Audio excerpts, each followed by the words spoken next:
ចិត្តខកមកហើយ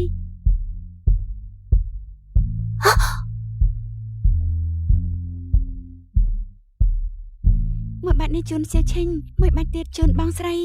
មួយទៀតជូនអ្នកមីងអ្នកអាហារដ្ឋាន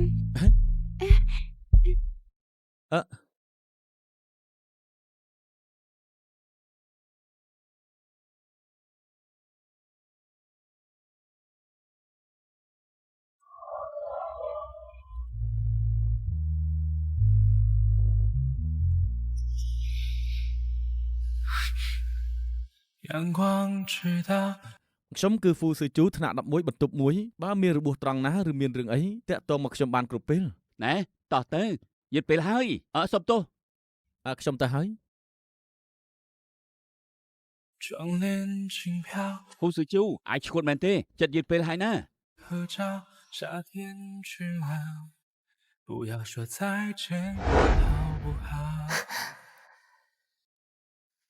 កាលណាខ្ញុំមិនយល់សោះថាហេតុអីខ្ញុំលងនឹងសមាខ្នងមនុស្សម្នាក់នោះខ្លាំងដល់ថ្នាក់នេះតែពេលនេះខ្ញុំយល់ហើយអារម្មណ៍ប្រាប់ថាចង់ទៅក្បែរគាត់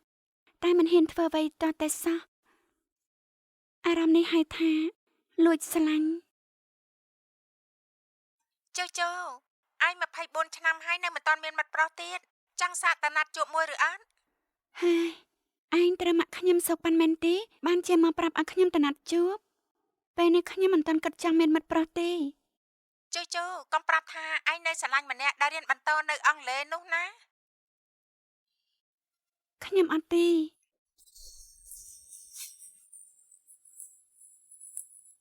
ឆ្នាំនោះឯងខំរៀនត្រួតថ្នាក់មួយឆ្នាំនៅសាកលពិបាកណាស់តម្រាំបានរៀនសាលាជាមួយគេតែឆ្នាំទី2គេទៅរៀនអង់គ្លេសបាត់បែបនេះគេហៅថាគ្មាននិស្ស័យបើតាមខ្ញុំគិតឯងប្រញាប់រកសង្សារមួយទៅមិនភ្លេចអបិស្នេហ៍ចាស់ចោលទៅ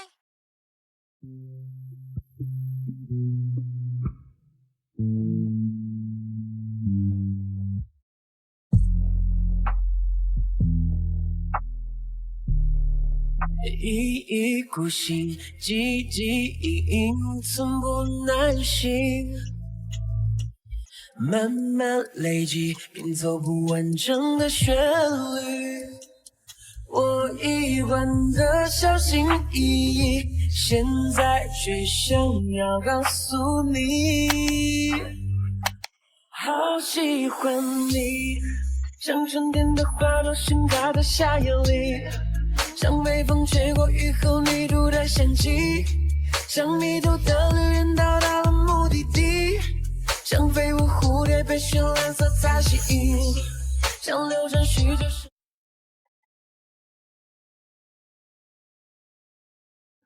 សួស្តីអាចជួយរៀបចំការកុលាប27តងឲ្យខ្ញុំបានទេបានតែសូមអង្គុយរងចាំអរគុណ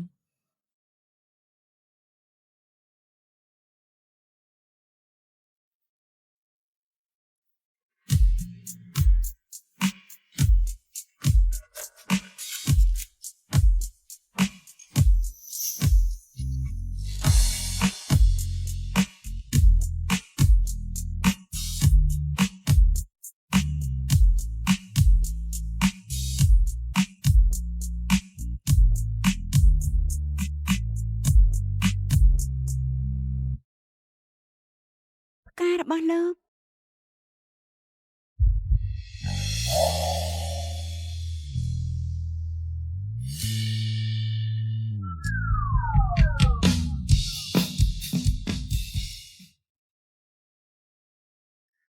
អត់យកលុយមែន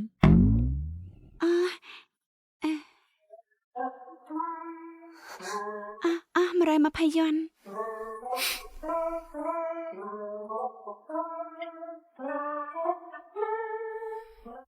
អរគុណ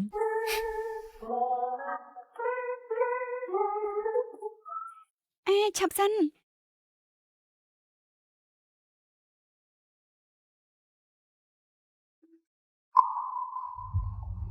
ហាងយើងមានកម្មវិធី promotion ទិញអស់100ឡាំងថែមមួយបាច់ដែលអត់គិតថ្លៃអរគុណ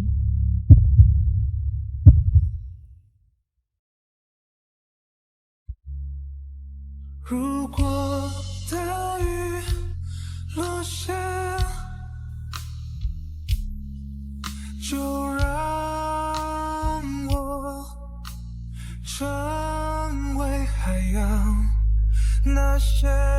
看似舒服，却关于爱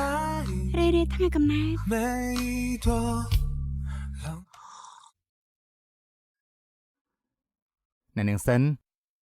ធម្មតាបើកហាងរកស៊ីបែបនេះច្បាស់ជារវល់ណាស់ហើយគ្មានថ្ងៃសម្រាប់ទេមើលទៅចុះបើថ្ងៃក្រោយពួកយើងរៀបការទៅនៅនឹងត្រូវមើលថែគ្រួសារព្រោះប្រាក់ខែខ្ញុំរាប់លានឯណោះអញ្ចឹងគ្មានពេលទៅចាត់ចែងឬក៏កប៉ុកអស់នឹងទេម្យ៉ាងទៀតខ្ញុំល្មមទទួលយកបានថារាងកាយរបស់អ្នកនាងមានកន្លែងមិនគ្រប់លក្ខណៈ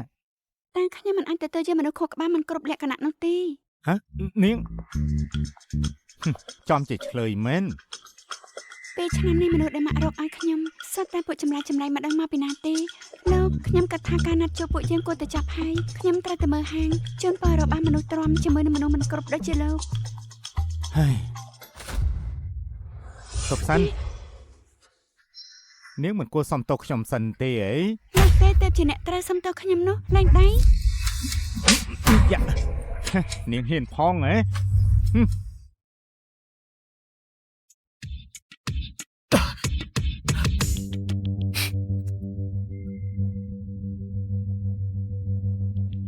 មានសង្សាររួចហើយនៅមកណាត់ជួបជាមួយនឹងគេទៀត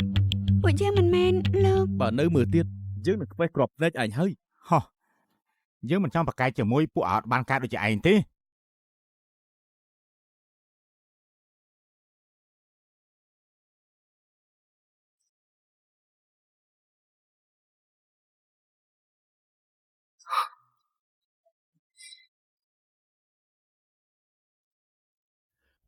ឈឺខ្លាំងអត់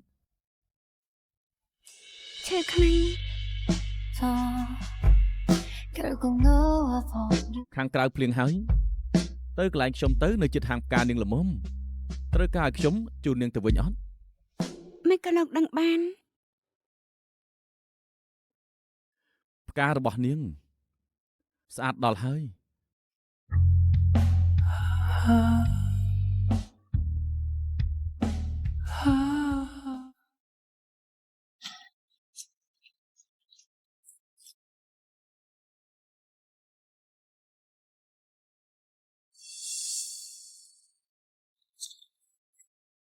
សេចក្តីផ្ដាំនៃវិទ្យាសាស្ត្រការទូត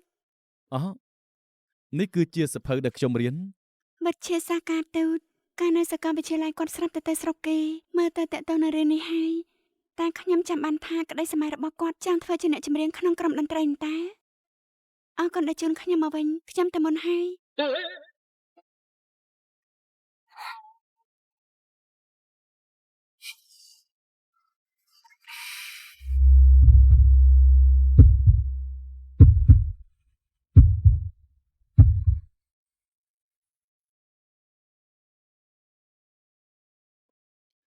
ខាងក្រៅត្រជាក់ណាស់អាវនេះនាងពាក់សិនទៅ អញ្ចឹងឲ្យអាស្រ័យស្ថានតំណែងតំណងមួយមក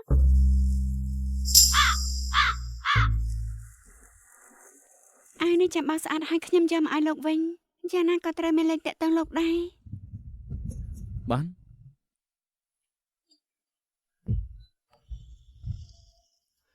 ហ្វូស៊ឺជូ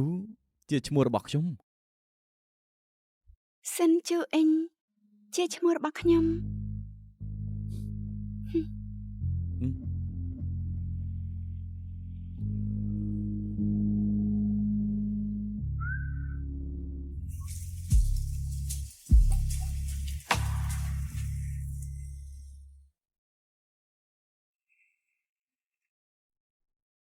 សំណាងឲ្យដែលបានឃើញវាឆាត់សិស្សច្បាំងជូអ៊ីហ្វូស៊ឺជូនឹងមកពីអង់គ្លេសវិញជួបគ្នាចំណែកខ្ញុំ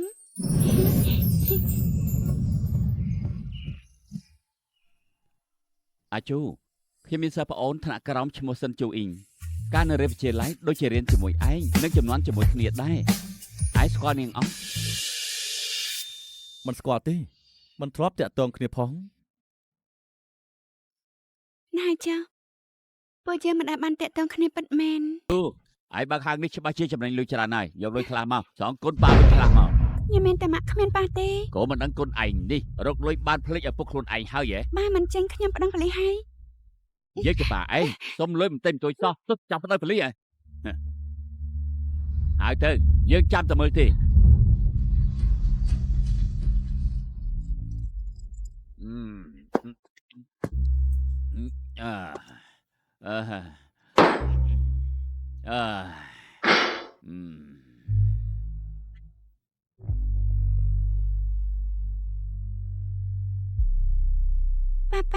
ពេលសាសពតៃដើម្បីស្រួលខ្លួន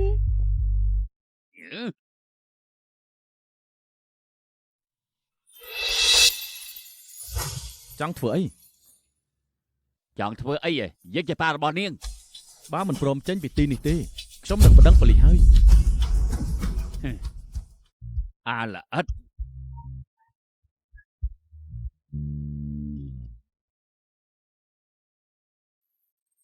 这甜蜜的秘密，是我们都在制造巧遇。谁说幸福只是一种远方的消息？ ខ្ញុំគឺហ្វូស៊ឺជូថ្នាក់11បន្ទប់1បើត្រូវរបួសត្រង់ណាឬមានរឿងអីនោះអាចតាក់ទងមកខ្ញុំបាន 陪你累积所有回忆，这故事开始一个人，我认真写成了我们。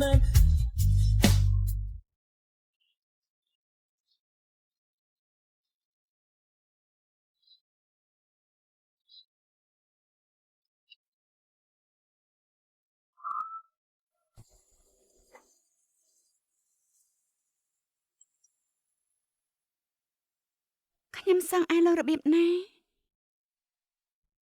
ជូជូឯងបើកហៅរស់ស៊ីបែបនេះចំណេញលុយច្រើនហើយឲ្យលុយប៉ាខ្លាមក ម៉ែមិនចេញខ្ញុំនឹងប្តឹងប៉ូលីស ឯងហ៊ានប្តឹងប៉ូលីសហីហៅទៅ ចង់ធ្វើអី ចង់ធ្វើអីយើងជាប៉ានាង បើមិនព្រមចេញពីទីនេះខ្ញុំនឹងប្តឹងប៉ូលីស អាល្អិត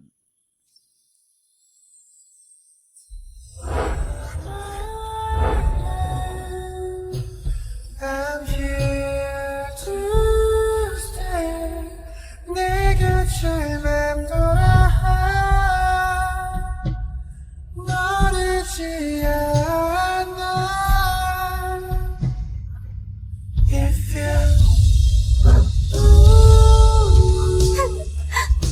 if you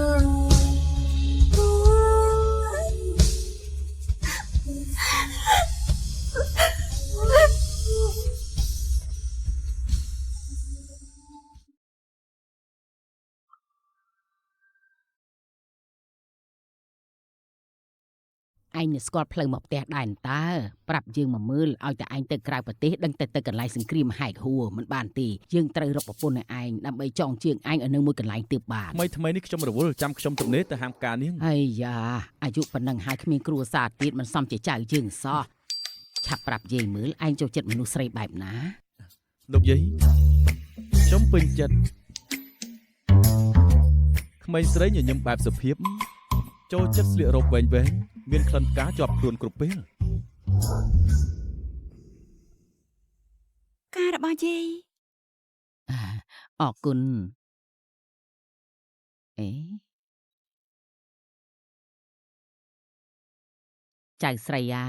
តើចៅស្រីបាញ់ទឹកអប់ម៉ាក់អីដែរក្លិនក៏អប់ដល់ហើយ ខ្ញុំមិនបានបាញ់ទឹកអប់ផងប្រហែលជាប់ក្លិនផ្កាហើយ ខ្ញុំចូលចិត្តក្មេងស្រីញញឹមបែបសុភាពចូលចិត្តស្លៀករ៉ូបវែងៗនិងមានក្លិនផ្កាជាប់ខ្លួនគ្រប់ពេល ចៅស្រីយាយមានចៅប្រុសម្នាក់ខ្ពស់ក៏ខ្ពស់សង្ហាក៏សង្ហាបើអ្នកទាំងពីរឈរទន្ទឹមគ្នាច្បាស់ជាសមគ្នាដោយគូព្រាងទេវតាប្រទានអញ្ចឹងចៅចង់រាប់អានគេសាក់មើលទេ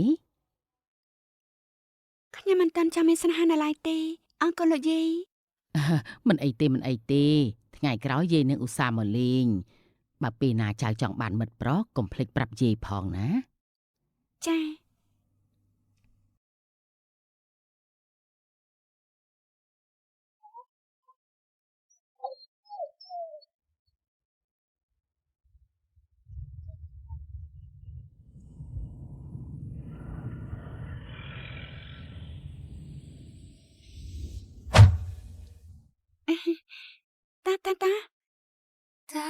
តាស្វាគមន៍មកកាន់ហាងជេស៊ី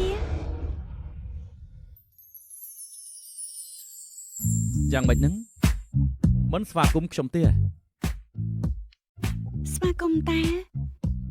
លោកបាត់មើលរយៈហើយស្មានតែលោកភ្លេចអាវនៅកន្លែងខ្ញុំហើយតា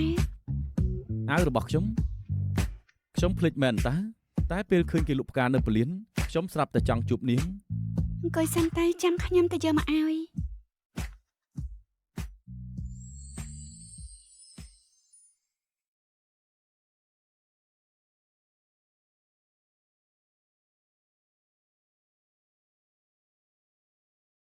លោកជាដៃគូណាត់ជួបរបស់នាងឬជាប្តីថកែស្រី មិនមែនទាំងអស់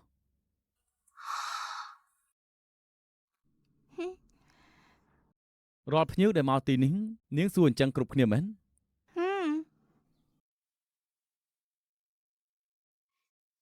មានតែលោកម្នាក់កូន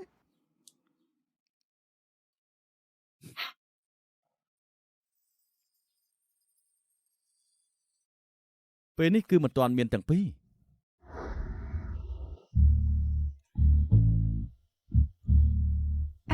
មួយនេះស្អាតណាស់មើលអ្នកណាគេណោះប្រុសស្អាតហេសុំវិឆាតគេមួយទៅល្អប្រុសស្អាតខ្ញុំសុំវិឆាតលោកបានទេ សុំទោសគ្មានអីចាំបាច់ទេ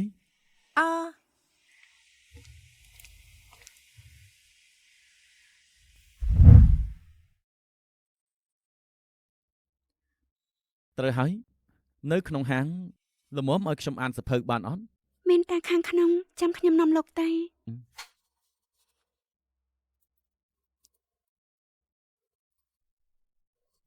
លោកអង្គុយត្រង់នេះបាន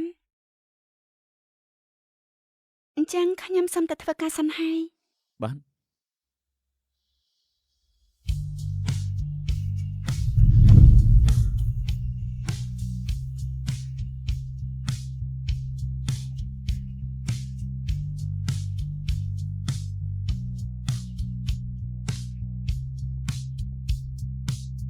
អាឡូ អ្នកគ្រប់គ្រងហ្វូ3ម៉ោងទៀតត្រូវហោះហើរហើយកុំភ្លេចណា ខ្ញុំដឹងហើយ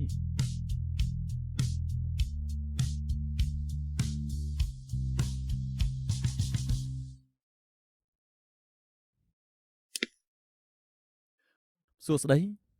ជួយរៀបចំកុលាប27តងឲ្យខ្ញុំបានទេ បានតាលោករងចាំសិនទៅ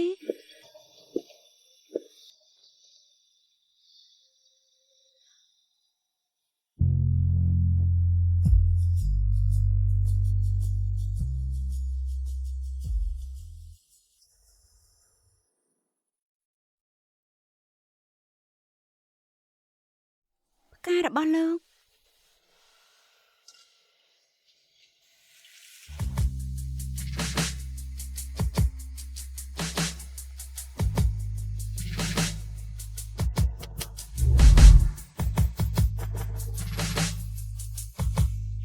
Just take it on. I'm nothing without your love. I promise I'll never leave your love. My heart is beating because of you.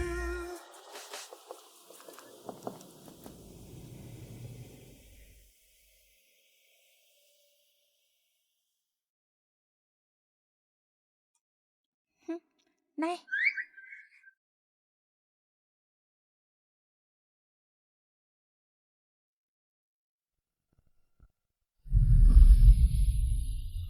សិនទេបំផុតខ្ញុំបានរៀនមហាវិទ្យាល័យជាមួយនឹងហ្វូស៊ឺជូ ជូខ្ញុំទៅតែឃើញសារនៅក្នុងក្រុមសិស្សហ្វូស៊ឺជូគេនឹងទៅរៀនបរទេស ថាម៉េចខ្ញុំត្រូវរៀនត្រួតថ្នាក់មួយឆ្នាំហើយនៅត្រូវបាត់បង់គាត់ទៀតហើយ I wanna be with you. 고단했던 하루 끝 소리 없이 다가와 나를 안아줄 사람 이게 ភ្ញាក់ហើយខ្ញុំរៀបនឹងបាត់ហាងល្មម សុំទោសផងមិញនេះចាយដនអីខ្ញុំដេកលក់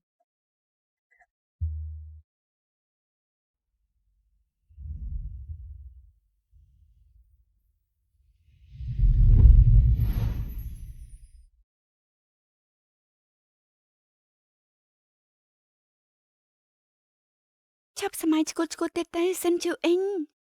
សេថៅដើម្បីបំភ្លេចមនុស្សម្នាក់ត្រូវប្រើវិធីណាលឿនបំផុត វិធីដែលបំផ្លិចម្មនុស្សម្នាក់គឺល្អបំផុតគឺញ៉ាយប្រុសផ្សេងម្នាក់ទៀត ញ៉ាយមនុស្សប្រុសផ្សេង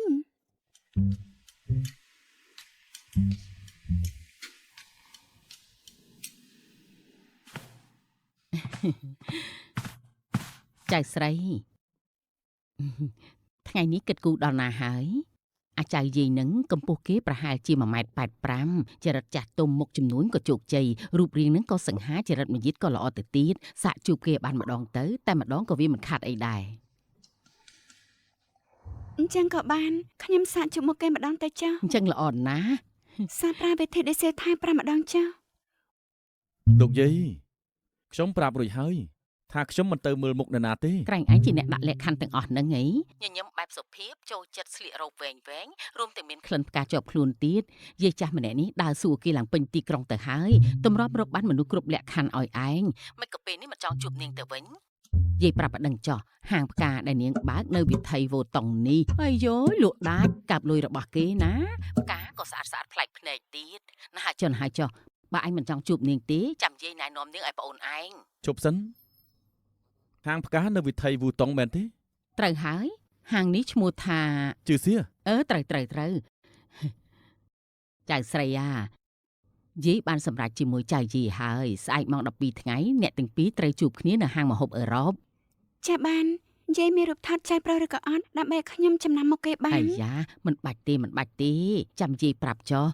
ទៅដល់ទីនោះគ្រាន់តែរកអ្នកណាដែលសង្ហាជាងគេនោះច្បាស់ជាចៅយាយហើយមិនខុសទេ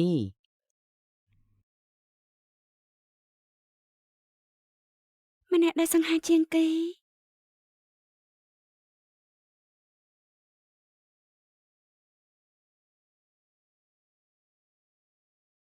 សាច់ច្បង សិស្សប្អូនខ្ញុំរងចាំនាងមួយសន្ទុះហើយមិនបានព្រមអង្គុយកំពុងរត់ណាមែនទេ សាច់ច្បងកុំប្រាប់ថាម្នាក់នោះគឺជាគាត់ណា ក៏ប្រាប់ថាកក់តុកមកបាននៅទីនេះណាបើនេះទេនាងមកអង្គុយជាមួយខ្ញុំបានតោះ អេ អ្នកទាំងពីរចង់ទៅណា ហាអាជូ ហ្វឺសាជូ មនុស្សរវល់ដូចជាឯងក៏មានពេលមកញ៉ាំបាយនៅទីនេះដែរ ខ្ញុំមកណាត់ជួប មកណាត់ជួបពេលវេលាមិនយោគយល់ដល់អ្នកណាមែនសូមអីប្រុសស្អាតដូចជាមន្ត្រីការទូតក៏ត្រូវចូលផ្សារណាត់ជួបដែរត្រូវហើយនេះសិស្សប្អូនដែលខ្ញុំចង់ណែនាំកាលពីលើកមុនឈ្មោះសិនជូអ៊ីងម្នាក់នេះគឺហ្វូស៊ឺជូនិយាយទៅចៃដន្យមែនអ្នកទាំងពីររៀនជាមួយគ្នាម្យ៉ាងរួមចំនួនជាមួយគ្នាទៀត សិស្សប្អូនមកទីនេះថ្ងៃហ្នឹងមានកាយដែរ ខ្ញុំ ត្រូវហើយកុំប្រាប់ថាឯងមកថ្ងៃនេះដើម្បីជួបគូណាត់ណាមិនអញ្ចឹងខ្ញុំមិនរំខានឯងហើយទេអាឡូថាម៉េចរៀបចំបន្ទប់វាកាឥឡូវនេះ10នាទីទៀតខ្ញុំទៅដល់អធិស្ឋានផងខ្ញុំមានការនៅទៅពីជជែកគ្នាចុះចាំថ្ងៃក្រោយខ្ញុំជាអ្នកប៉ាវ សិនជូអ៊ីងនាងចង់ទៅណាទៀត គឺថាហាងខ្ញុំមានការត្រូវធ្វើខ្ញុំទៅសិនហើយ នាងមិននៅជជែកជាមួយគូណាត់ទេចង់ទៅហើយ ចៅប្រុសរបស់លោកយាយជូតាមពិតជាហ្វឺសាជូសោះ មើលទៅនាងខ្លាចខ្ញុំដល់ហើយ ខ្ញុំគឺអាឡែកស៊ីនឹងមនុស្សប្រុស អញ្ចឹងឲ្យខ្ញុំសុំទោសផងចាំខ្ញុំប៉ៅនាងមកពេលល្អទេសិនជូអ៊ីងនិយាយត្រង់មក បានតែចង់និយាយអី ខ្ញុំមិនដឹងថាហេតុអីនាងខ្លាចខ្ញុំទេតែកុំបារម្ភអីខ្ញុំមានការងារនឹងណូគ្មានទម្លាប់អាក្រក់នៅផ្ទះមានតែយាយម្នាក់គត់ប៉ាម៉ាក់ខ្ញុំនៅក្រៅប្រទេសទាំងអស់ មិនក៏គាត់ប្រាប់រឿងអស់នេះដល់ខ្ញុំទៅវិញ សិនជូអ៊ីងខ្ញុំមកការណាត់ជួបថ្ងៃនេះដោយសារចង់តាក់ទងនាងឲ្យស៊ីជម្រៅ តាក់តងឲ្យស៊ីជម្រៅ ថែមមួយកម្រិតទៀតកុំមានសម្ពាធពេកអីខ្ញុំមិនបានបង្ខំនាងរៀបការភ្លាមទេ ខ្ញុំគ្មានសម្ពាធអីណាតែខ្ញុំមានការរវល់នៅហាងផ្កាសុំតែមុន ខ្ញុំនិយាយគឺជាការពិតសង្ឃឹមថានាងអាចយកទៅគិតគូរឲ្យបានល្អ បរិយាកាសល្អដល់ហើយ ពីរោះណាស់ ពីរោះណា ពីរោះរបស់គេណា មើលទៅពួកគេសប្បាយដល់ហើយពួកយើងចុះទៅតា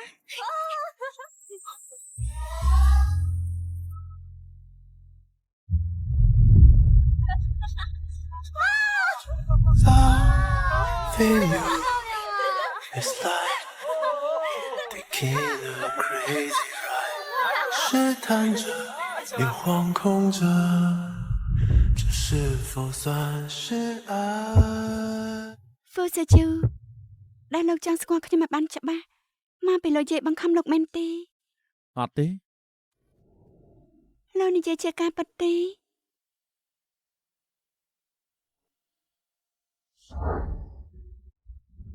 អញ្ចឹងពួកយើងរៀបការឥឡូវទៅសាលាខណ្ឌ1ម៉ោងទៀតទៅបាត់ពួកយើងច្បាស់ជាទៅតាន់ពេលសិក្សាស្រាប់តែបានចាស់សម្បត្តិអាពាហ៍ពិពាហ៍ជាមួយក្រាស់ ស្អែកនេះខ្ញុំនឹងទៅកក់កន្លែងទុកគ្រួសារពួកយើងមកជុំគ្នាញ៉ាំបាយអូត្រូវហើយខ្ញុំមានផ្ទះមួយនៅជិតវិថីវូតុងនាងច្បាស់ជាចូលចិត្តយើងរស់នៅជុំគ្នាទៅ រស់នៅជុំគ្នា ណោះនៅជាមួយគ្នាដោយស្របច្បាប់ អញ្ចឹងពេលវេលាញ៉ាំបាយខ្ញុំសួរគ្រួសារខ្ញុំសិនអ្នកម៉ាខ្ញុំរៀបការរួចហើយ ហ្វូសាជូម្នាក់ដែលឯងព្រមរៀនត្រួតថ្នាក់ដើម្បីរៀនជុំគេហ្នឹងហ៎ ម៉ាកុំប្រាប់ករណីអីខ្ញុំមិនចង់គាត់ដឹងមុនទេ សិនជូអ៊ីងស្អែកឯងត្រូវបកស្រាយប្រាប់ម៉ាក់ឲ្យបានច្បាស់ អធិស្ឋានផងអ្នកដន្លងប៉ារបស់ស៊ីជូនៅបរទេសរហូតមកដើម្បីកំដរម្ដាយគេព្យាបាលទើបដកខ្លួនមកមិនបានតែអ្នកដន្លងកុំអារម្មណ៍អីពួកគេមានការពេញចិត្តចំពោះជូអ៊ីងណាស់ថែមទាំងពឹងឲ្យខ្ញុំយកកាដូអនុស្សាវរីយ៍មកជូនទៀតផង មិនអីទេសុខភាពអ្នកតឡងសំខាន់ជាងសួរបែបនេះអាចនឹងលើសបន្តិចតែក្នុងនាមខ្ញុំជាម្ដាយគេខ្ញុំចាំបាច់ត្រូវតែសួរពួកគេស្គាល់គ្នាមិនបានប្រមាណផងក៏សម្រេចចិត្តរៀបការច្បាស់ក្នុងចិត្តថាអាចទទួលខុសត្រូវលើនាងបានទេ ខ្ញុំយល់ច្បាស់ពីទឹកចិត្តរបស់អ្នកមីង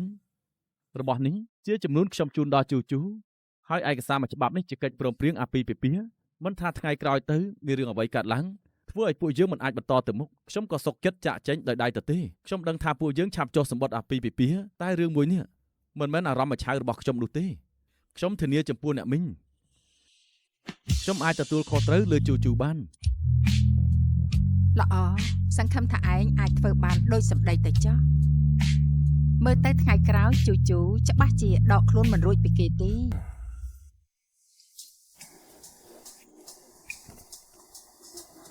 ផ្ទះនេះធំខ្លាំងពេកហើយទេដឹងបើធៀបនឹងកន្លែងខ្ញុំរស់នៅពីមុនគឺដូចកន្លែងស្នាក់នៅរបស់អ្នកក្រអញ្ចឹងពួកយើងត្រូវនៅជាមួយគ្នា មានយ៉ាងម៉េចទៀតពួកយើងរៀបការឲ្យអ្នកស្រីហ្វូ ថ្ងៃស្អែកឯងត្រូវនៅជាមួយសេជូហើយមិនដឹងថាគេអាចទ្រាំនឹងមាយាទពេលដេករបស់ឯងបានឬអត់ទេ ត្រូវកេងជាមួយគ្នាមែនបានដៃឲ្យក្រាស់ខ្ញុំច្រើនឆ្នាំឃើញសភាពពេលដេកលក់ខ្ញុំគួរខ្មាស់គាត់ខ្លាំងណាស់ និយាយថាអូនចង់គេងបន្ទប់បែកគ្នាមែន អាចដែរខ្ញុំសុំមួយខែសិន អញ្ចឹងធ្វើតាមការចង់បានអូនចុះដើរសឹមមិនអីទេបន្ទប់របស់បងនៅជាប់នឹងបន្ទប់ធំបើមានការអីអាចហៅបងបាន ល្អខ្ញុំត្រូវតែប្រើពេលមួយខែនេះការមាយាទពេលដេកឲ្យបានទើបខ្ញុំមានភាពជឿជាក់ក្នុងការឆក់យកបេះដូងគាត់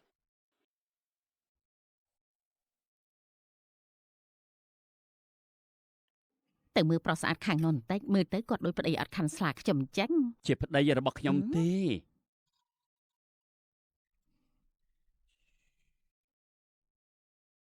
គាត់ជាប្តីខ្ញុំសោះតែមិនតាប់សារខ្ញុំអត់10ថ្ងៃនៅដល់តាក់ភ្នែកស្រីៗបានទៀត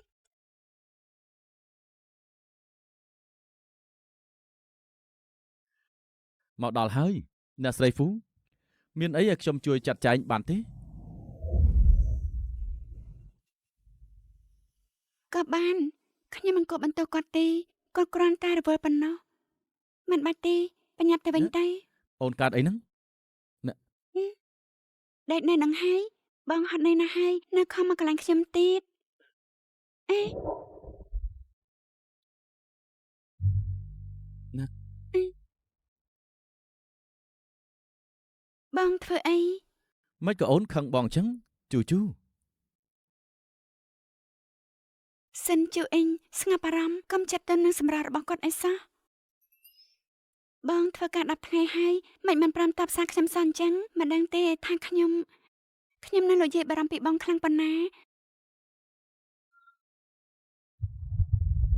បងសុំទោសបងនឹងកែចំណុចនេះចេញ ដឹងខ្លួនខុសល្អហើយ បើអញ្ចឹងបងអាចសុំអ្នកស្រីហ្វូបានទេបើបងមិនចូលចិត្តផ្ញើសារ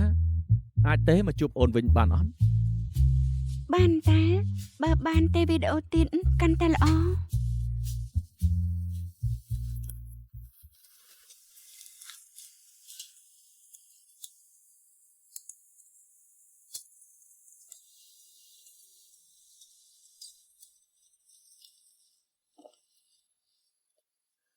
គេធ្វើយ៉ាងម៉េចខ្លះ បងធ្វើការហត់ណាស់ហើយមិនបាច់មកជួយខ្ញុំទេ ជូពួកយើងជាគ្រួសារតែមួយតើ ពាក់នឹងពូកែខាងរឿងអស់នេះណាស់តា ធម្មតាអូនតែងធ្វើការដល់យប់ជ្រៅបែបនេះ មិនមែនទេចែកដានថ្ងៃនេះមិនគេកំងច្រើនសេថាបញ្ញាប់ទៅដំវិញអញ្ចឹងទៅខ្ញុំត្រូវនៅធ្វើតែ បើអូនត្រូវធ្វើថែម៉ោងថ្ងៃក្រោយចាំបងមកជួយបានអត់ កុំអីខ្ញុំមានអារម្មណ៍ដូចលុយដែលខ្ញុំរកបានមិនស្មើថ្លៃកៅអៅបងពាក់ផងបែបនេះខ្ញុំមិនឡងចឹងទៅហើយទេ មិនខាតដើមទេថ្ងៃក្រោយលុយអូនរកបានជារបស់អូនលុយបងរកបានក៏ជារបស់អូន នេះជាសិទ្ធិផ្ដាច់មុខរបស់អ្នកស្រីហ្វូមែនទេ ត្រូវហើយជាសិទ្ធិមួយគ្មានពីរជារបស់អ្នកស្រីហ្វូតែម្នាក់គត់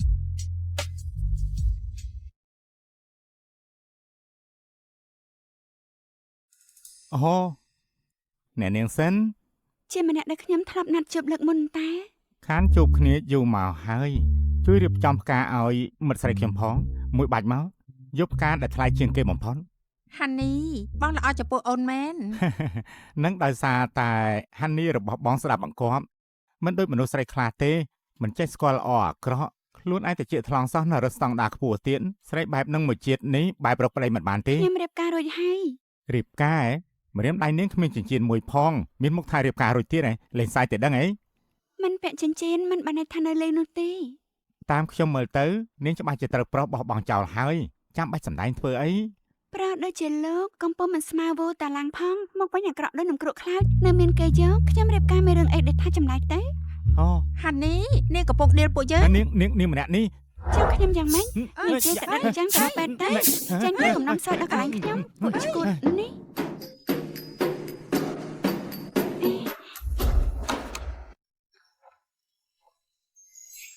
មិនក៏ថ្ងៃនេះបងមកលឿនម្លេះ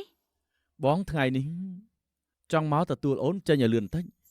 បងក៏ទៅមកលឿនជាងនេះបន្តិចនៅចាំអាមនុស្សចម្លែកជួបលើកមុនដែរទេថ្ងៃនេះគេមកហាងផ្កាខ្ញុំ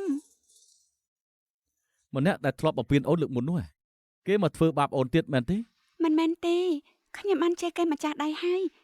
ចេះមើលទំហឹងក្មេងខ្ជូត គេមិនគួរនៅមាន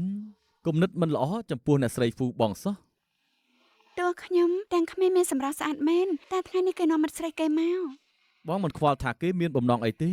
ដាច់ខានគេត្រូវតែដកខ្លួន 的暧昧前奏，像这首歌，你会不会也？ មិនក៏បង តាំងពីថ្ងៃពួកយើងញ៉ាំបាយជុំគ្នាមកបងរៀបចំវារួចហើយ នឹងថានេះផងឯង 我的暧昧前奏，没有理由。当你听到这首歌的时候，你会不会 say yes or no？还是什么都不说？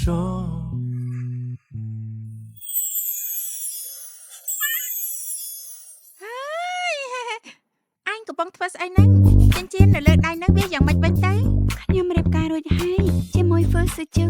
ហើយ មិនស្មានថាជាគេសោះជប់នេះពួកយើងជប់លៀងឲ្យសប្បាយមិនសវឹងមិនទៅផ្ទះ ខ្ញុំ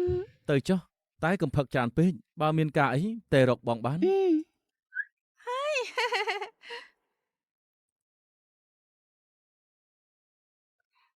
ថោផ្កាខ្ញុំនៅណា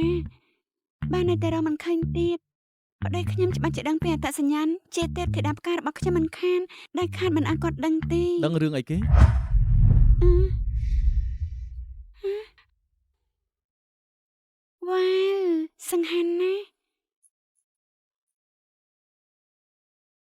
អូនស្វឹងហ៎ ខ្ញុំអត់ទេ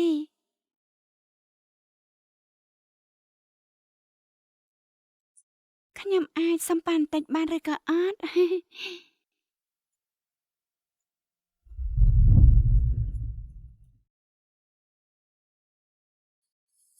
always love you,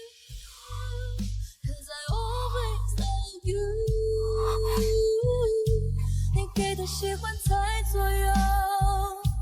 怎样都不能够弄丢， 'cause I always love you.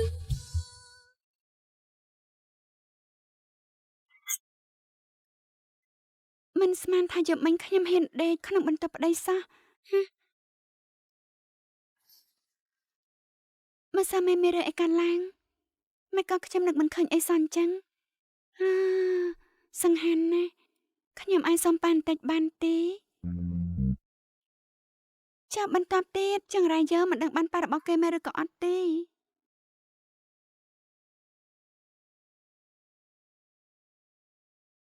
សិនជូអ៊ីងមកនេះមក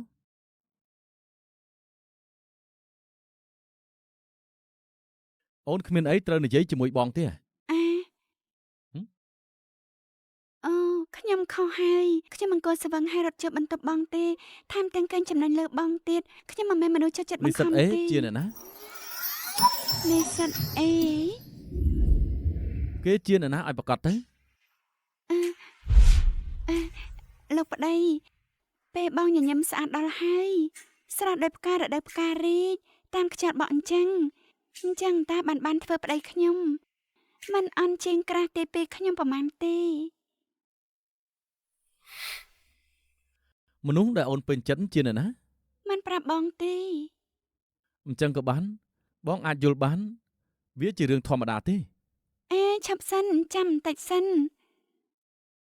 បើប្រមឲ្យខ្ញុំប៉ាបន្តិចខ្ញុំនឹងប្រាប់បងភ្លាម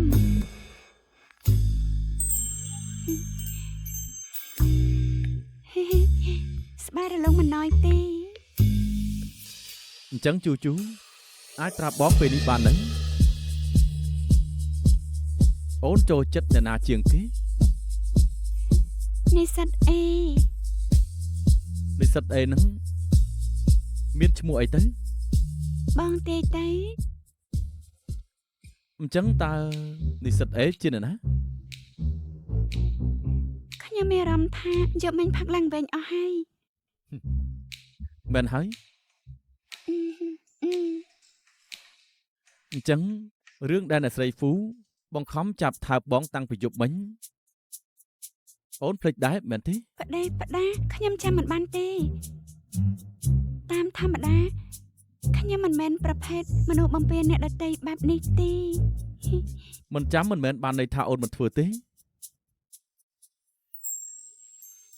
យប់មិញអូនសង្កត់បងទៅលើគ្រែហើយបងក៏មិនអាចគ្រប់គ្រងខ្លួនឯងបានទើបសុំមិនចេះចប់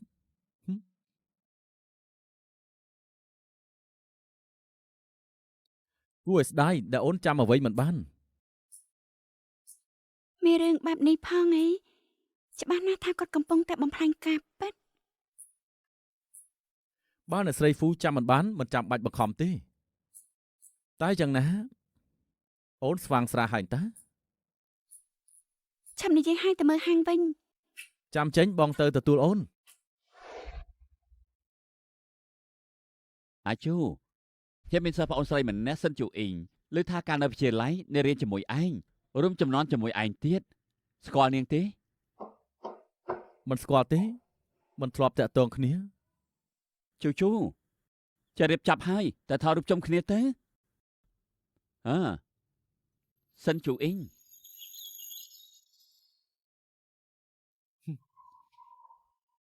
សិស្សអេជាគេនោះមែនទេមិនអាចទេគេសង្ហាដូចខ្ញុំមែន ពួកសាជូឥឡូវនេះបងតំណេរឬក៏អ មាន ត់ រឿងអីទៅ ម៉ាក់តែប្រាប់ថាលោកយាយស្លាប់ប្រហែលថ្ងៃមុនតែគាត់មិនព្រមទៅប៉ែតពិនិត្យទេ កុំតន់អាស្លន់ស្លោចាំបងបើកឡានជូនអូនទៅ ក្រោយហើយ ខ្ញុំមិនទាន់ប្រាប់តាយាយរឿងរៀបការទេពួកគាត់ស្អប់មនុស្សប្រុសមកពេលចេញទៅណាដោយសារតែរឿងតាខ្ញុំ អញ្ចឹងទំនាក់ទំនងពួកយើងជា ពួកគេមកហើយ នៅតាលោកយាយនេះជាមិត្តភក្តិរបស់ខ្ញុំហ្វូស៊ឺជូ ជំរាបសួរលោកតាលោកយាយខ្ញុំមកសារលើជូជូរំលឹកពីអ្នកទាំងពីរណាថ្ងៃនេះបានជួបមុខលោកតាលោកយាយហើយ ល្អក្មេងប្រុសម្នាក់នេះសង្ហាក្រាន់បារបស់គេអង្គុយចុះមក អង្គុយចុះមក ស៊ីជូឯងមិនមែនអាយុតិចទៀតទេមានចាប់ចិត្តទៅលើអ្នកណាហើយនៅ ខ្ញុំមានមនុស្សស្រឡាញ់ហើយ មែនទេអីយ៉ាមិនដឹងតែនាងណាទេមានសំណាងយ៉ាងនេះ នាងរៀងអៀនតិច យាយនឹងតានាងសុខភាពរៀងទ្រុឌទ្រោមខ្លាំងណាស់ពីមួយថ្ងៃទៅមួយថ្ងៃគ្រាន់តែចង់ឃើញជូជូស្វែងរកគូអនាគតល្អម្នាក់យាយស្វែងរកប្រុសក្មេងៗទុកឲ្យនាងហើយជ្រុលជាចៅជាមិត្តរបស់នាងស្រាប់ល្អណាស់ដែលជួយមើលគ្នានោះ លោកយាយលោកតាខ្ញុំមិនទាន់ប្រញាប់ទេ ចាំខ្ញុំជួយមើលឲ្យនាង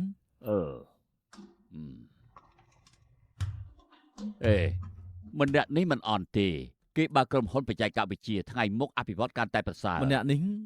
កម្ពស់ 1.75 ម៉ែត្រក្បាលទំពេកទៀតហ្សែនដំណពូជមិនល្អទេដឹង ដែលម្នាក់នេះជានិស្សិតមកវិស័យក្រៅ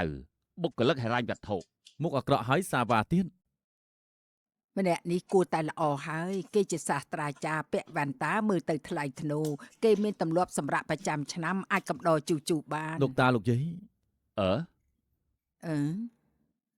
តាមពិតទៅខ្ញុំលួចតាមមើលជូ2ឆ្នាំមកហើយខ្ញុំស្រឡាញ់នាងខ្លាំងណាស់ចំណែកខ្ញុំមិនជក់បរិយមិនផឹកស្រាការងារនឹងណោជីវភាពសមរម្យខ្ញុំនឹងខំប្រឹងឲ្យអស់ពីសមត្ថភាពដើម្បីមើលថែនាងអ្នកទាំងពីរទុកចិត្តចុះ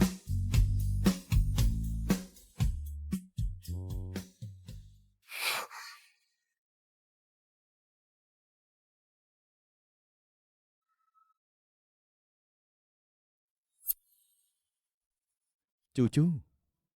ពួកយើងមានតំណែងតំណងបែបណាត្រឹមជាមិត្តទេ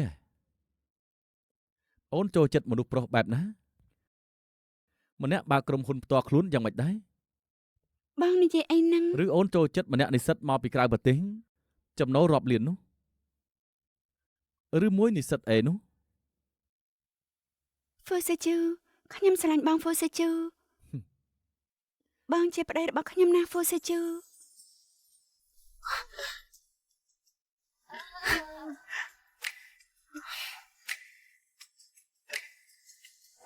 我和你扑通扑通扑通像人，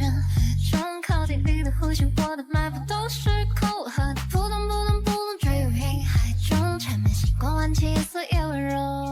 我和你扑通扑通扑通像人， បងក៏ស្រឡាញ់អូនដូចគ្នាសិនជូអ៊ីង 绽放的雨儿扑通扑通扑通传来。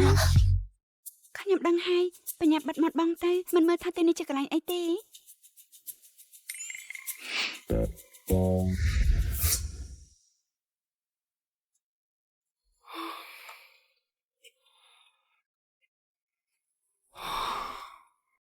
ម៉ែក៏ថ្ងៃនេះតំណែងមកកន្លែងខ្ញុំ ទីបំផុតចេញមកធ្វើការហើយហត់ខ្លាំងណាស់អោបមួយមកជូ បើបងតំណែងមកជួបខ្ញុំដល់ទីនេះមិនព្រមនៅកន្លែងសម្រាប់សិនទៅការងាររបស់បងនៅហត់ណាស់ខ្ញុំប្រាប់ទៅចោះបើបងនៅតែ I can taste you whenever I'm praying faith. Thinking that if you អូនរអ៊ូច្រើនមែនសិនជូអ៊ីង មិនអញ្ចឹងបងទៅកេងក្នុងបន្ទប់បន្តិចសិនទៅ អត់ចង់បងចង់នៅទីនេះកំដរអូន ល្អប្រាប់បងចោះថ្ងៃក្រោយបើតំណែងត្រូវសម្រាប់បានច្រើន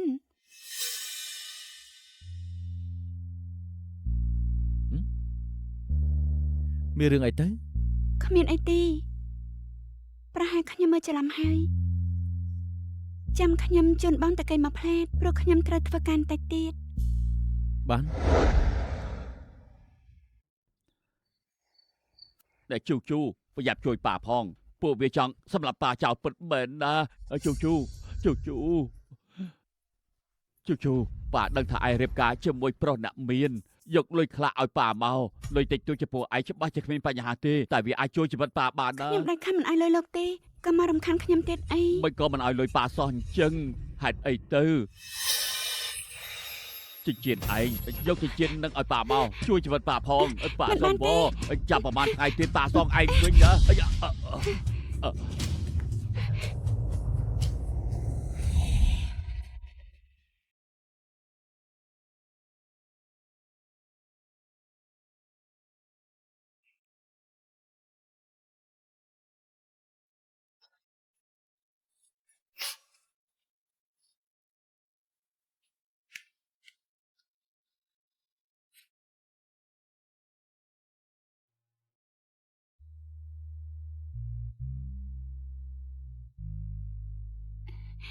ហ្វូសេជូប្រហែលថ្ងៃមុនគាត់បានមកខ្ចីលុយខ្ញុំតែខ្ញុំមិនឲ្យគាត់ទេតាមពិតខ្ញុំមានលុយច្រើនណាស់តែខ្ញុំមិនព្រមឲ្យគាត់សុំបីតែមួយសេនខ្ញុំអាក្រក់ណាស់មែនទេ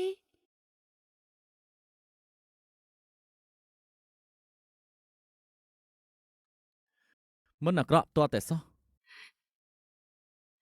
ខ្ញុំដឹងថាគាត់បានធ្វើរឿងមិនល្អច្រើនតែបើមានរឿងអីកើតឡើងទៅលើគាត់ខ្ញុំនៅតែបារម្ភពីគាត់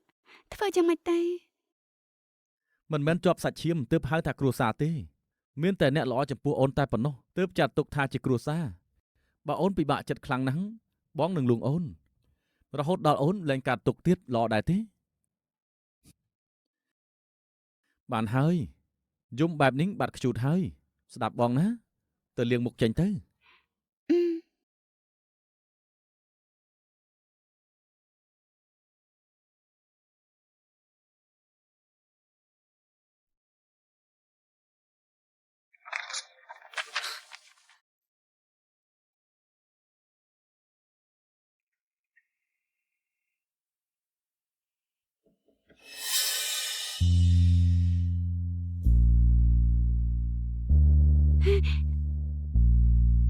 គាត់មិនដឹងថាខ្ញុំតាមស្លាញ់គាត់រាប់ឆ្នាំទេអេក៏មកទៀតអីរបស់នេះគួរឲ្យខ្មាស់គេណាស់ និស្សិតអេម្នាក់នោះមានរឿងអាម៉ាស់អីនឹងអូន ហ្វូសេជូ ជូជូប្រាប់បងមកនិស្សិតអេនោះជានរណា គាត់មិនទាន់បានឃើញអក្សរនៅខាងក្រៅទេរូបថតជារឿងតូចតាចសម្បត្តិសារភាពស្នេហ៍ជារឿងធំលើកនេះត្រូវគិតឲ្យច្បាស់មុននឹងឆ្លើយល្អខ្ញុំប្រាប់បងចាស់គាត់ចង់ដឹងពិតមែននេះបើដោយសារតែរឿងនេះប៉ះពាល់តំណែងតំណងពួកយើងធ្វើយ៉ាងម៉េចរបស់នេះជានិស្សិតអេនោះ ទឹកក្រូចហ្នឹង ត្រូវហើយទឹកក្រូចនេះជានិស្សិតអេនោះនិស្សិតអេនោះគឺជាទឹកក្រូចនេះឯងកាលនៅវ័យជំទង់ក្មេងៗស្រីៗតែងតែមានរឿងចម្លែកខុសគ្នាខ្ញុំមិនបានប្រាប់លើកមុនខ្លាចបងគិតថាខ្ញុំនៅក្មេងហ្នឹង គិតថាបងល្ងង រឿងអាម៉ាស់បែបនេះហាមឲ្យបងនិយាយទៀតបានហើយខ្ញុំទៅធ្វើការហើយកុំភ្លេចទៅទទួលខ្ញុំផង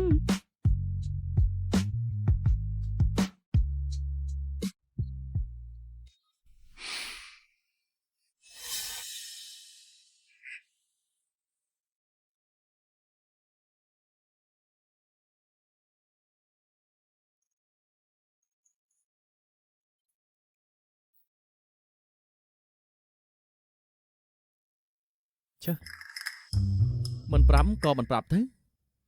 អ្នកណាខ្វល់នោះ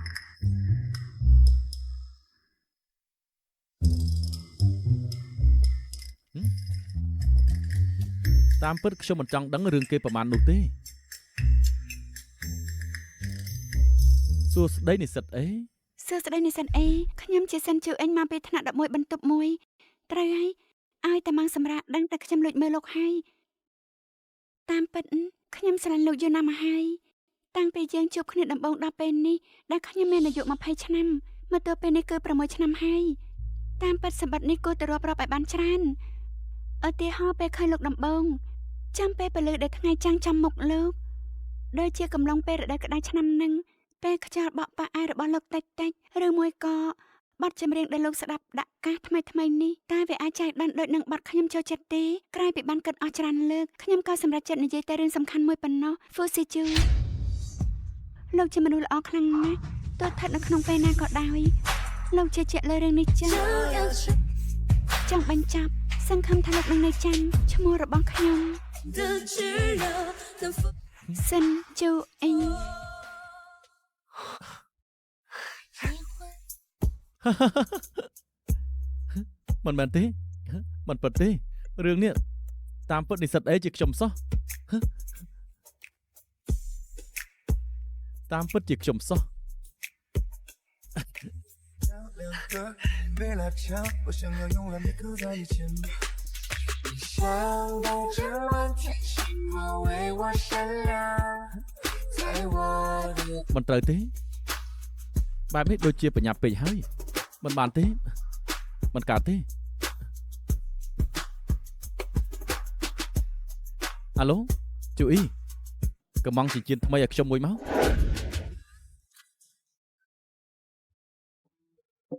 មិនក៏លោកនៅទីនេះបើលោកនៅតែមកក្បែរសិនជូអ៊ីទៀតខ្ញុំមានតែ នេះជាលើកចុងក្រោយដែលខ្ញុំមកជួបមុខជូហើយខ្ញុំគ្រាន់តែចង់មកសុំទោសជូតែប៉ុណ្ណោះ យល់ល្អទុកពាក្យរបស់លោកទៅវិញទៅហើយឈប់មករំខាននាងទៀតបើខ្ញុំឃើញលោកមកក្បែរជូលើក្រោយខ្ញុំនឹងធ្វើឲ្យលោកស្ដាយក្រោយមួយជីវិត ថ្ងៃក្រោយឯងនឹងមើលថៃជូបានល្អដូចជាពេលនេះដែរទេ លោកគ្មានសិទ្ធិដេញដោលខ្ញុំរឿងនេះនោះទេ ខ្ញុំសុំទោសជួយផ្ដាំជូផងថាខ្ញុំសុំទោសនាងពិតមែន ខ្ញុំនឹងស្រឡាញ់នាង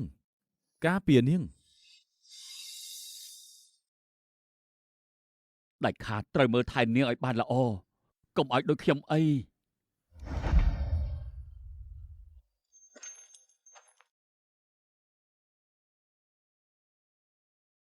ទេបំផាត់បងមកហើយខ្ញុំឃើញបងឈរនៅក្រៅមួយសន្ទុះតែមិនព្រមចូលមកសោះ សុំទោសបងបានទៅទិញម្ហូបដែលអូនចូលចិត្តជាងគេ ដោយសារមានមន់ឈ្ងុយយកចិត្តបែបនេះមិនខឹងបងក៏បានអេខ្ញុំមិនទាន់ជួបមុខប៉ាម៉ាក់បងទេពេលណាតែពួកគាត់មកវិញ ម៉ាក់បងមានជំងឺវង្វេងតាំងពីមានជំងឺផ្លូវចិត្តត្រូវសម្រាកនៅក្រៅប្រទេសរហូតប៉ាបងនៅមើលថែគាត់អញ្ចឹងទើបពួកគាត់មិនទាន់មកវិញបាន មែនទេ យ៉ាងម៉េចចង់ជួបមុខប៉ាម៉ាក់ក្មេកខ្លាំងដល់ម្លឹងផងហ៎ បងនិយាយផ្ដេសផ្ដាសអី ក្រែងពីមុនអូនចង់ញ៉ាំគៀវខ្លាំងណាស់ស្អែកនេះពួកយើងសម្រាកដូចគ្នាពេលនោះចាំហៅអ្នកម៉ាក់និងលោកយាយខ្ចប់គៀវញ៉ាំជាមួយគ្នាមិនដែរ ហ្វឺសេជូល្អអីល្អយ៉ាងនេះ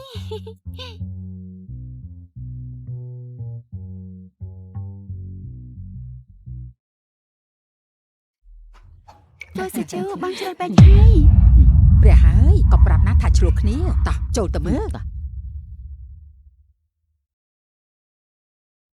ដំណាប់ដែលបងទិញមកបើមិនញ៉ាំទេខូចអស់ហើយ បងត្រូវតែញ៉ាំដំណាប់នេះឲ្យអស់ទៅសំខាន់ខ្លួនឯងមិនញ៉ាំផង បងមិនញ៉ាំដោយសារតែបងទុកឲ្យប្រពន្ធខ្ជូតបងហ្នឹងនេះជារសជាតិអូនចូលចិត្ត អាយ៉ាសេវជូពួកយើងមានមនុស្សកំដរគេបានហើយពីនេះមានរឿងអីមែន ហើយជូលំបាកច្រើនណាស់ច្រើនឆ្នាំមកនេះតាមពេលនាងរៀបការជាមួយសេជូក្នុងចិត្តខ្ញុំរៀងបារម្ភបន្តិចខ្លាចថានាងដើរតាមកលងខ្ញុំដែលមិនព្រមស៊ើបប្រវត្តិគេឲ្យបានច្បាស់លាស់ឥឡូវនេះខ្ញុំលែងបារម្ភអ្វីទៀតហើយ គេជាមួយទឹកម្ទេសរសជាតិឆ្ងាញ់ណាស់តើបងភ្លក់មើលទៅ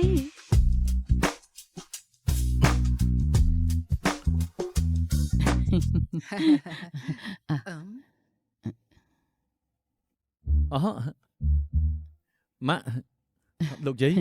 មកដល់ហើយហ៎ មកពីបងហ្នឹងឆ្ងាញ់ដែរទេ ឆ្ងាញ់ណាស់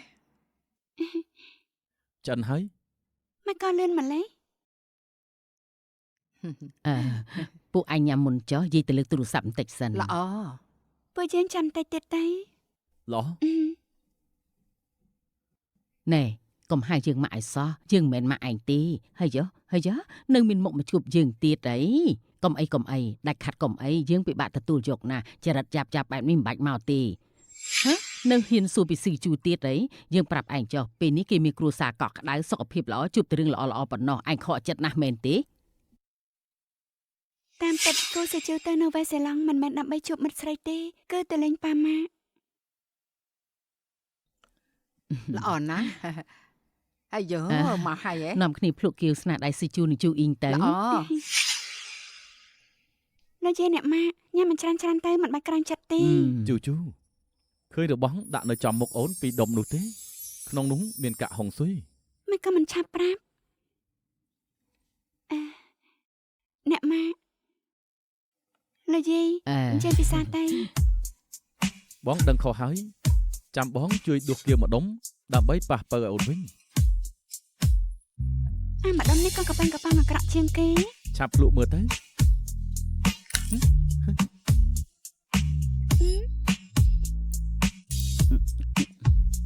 ហេ នេះ នេះ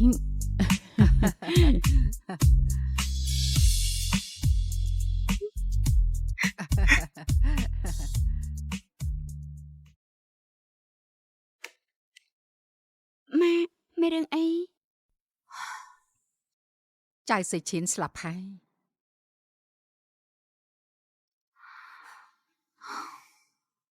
គួរឲ្យចង់សាយឬអត់ ម៉ាក់ធ្លាប់ស្ដាយក្រោយដែលរៀបការនឹងគាត់ទេ មិនស្ដាយក្រោយទេម៉ាក់កាលនោះស្រឡាញ់គាត់ខ្លាំងណាស់ចង់រៀបការជាមួយគាត់ធ្វើយ៉ាងណាក៏ដោយម៉ាក់តាំងចំនួននោះគ្រាន់តែចង់ធ្វើតាមចិត្តខ្លួនឯងតែប៉ុណ្ណោះតាមពិតទៅចៅសេឈៀនមានស្រីនៅខាងក្រៅរួចហើយតាំងពីពេលម៉ាក់ពោពោះឯងមកម្លេះមិនមែនពួកគេប្រែប្រួលទេគឺដោយសារតែគាត់ខ្លួនឯងតាំងពីដើមដល់ចប់គេត្រឹមតែជាប្រុសចោលមកសៀតពឹងពាក់អ្វីមិនបានប៉ុណ្ណោះជជូម៉ាក់សង្ឃឹមថាកុំដោយសារតែគាត់ធ្វើឲ្យប៉ះពាល់ដល់អនាគតរបស់ឯងហើយគិតអវិជ្ជមានបែបនោះ អ្នកម៉ាក់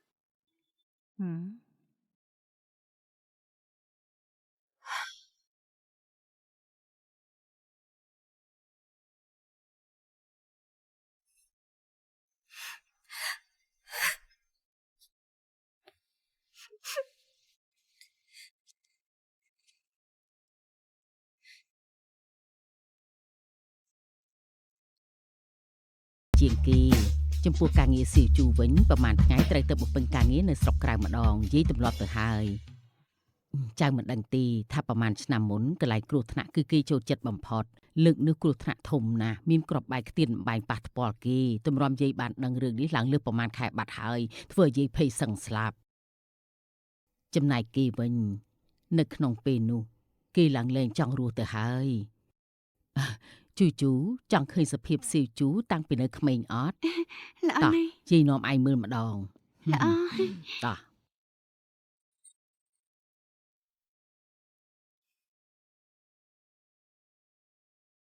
នេះជាបន្ទប់ស៊ីវជូធ្លាប់រស់នៅកាលពីមុន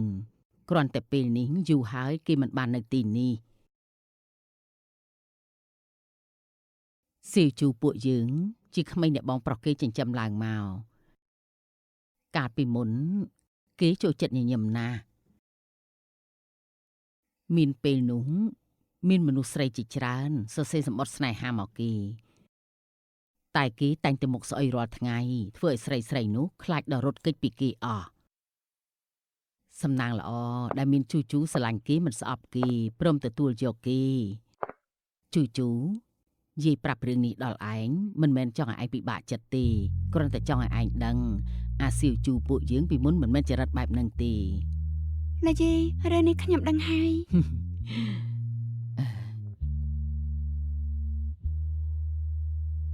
នេះជាសម្បត្តិដែលគេទទួលបានគេប្រមូលទុកនៅទីនេះទាំងអស់តែឯងទុកចិត្តចោះព្រោះអាឡិតនេះក្នុងខួរក្បាលគេមានតែតន្ត្រីនិងការដោះស្រាយលំហាត់គណិតប៉ុណ្ណោះចំពោះរឿងស្នេហាគេមិនយល់សាច់ការអីទេមើលសម្បត្តិស្នេហាទាំងនេះទៅគ្មានមួយណាបើកមួយទេ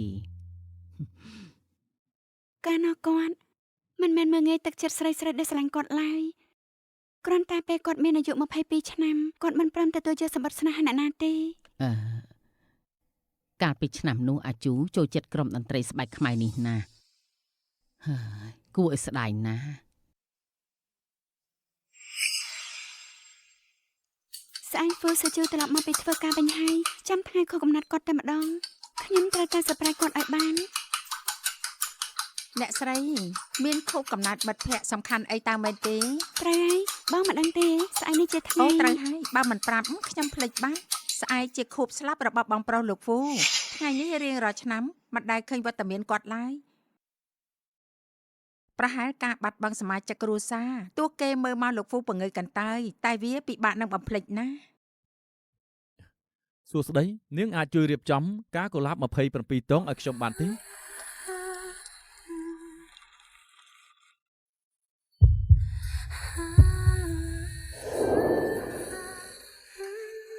អញ្ចឹងបងបានដឹងខុសកំណត់ហ្វូស៊ឺជូជាថ្ងៃណាដែរទេ រឿងនេះខ្ញុំមិនបានដឹងទេ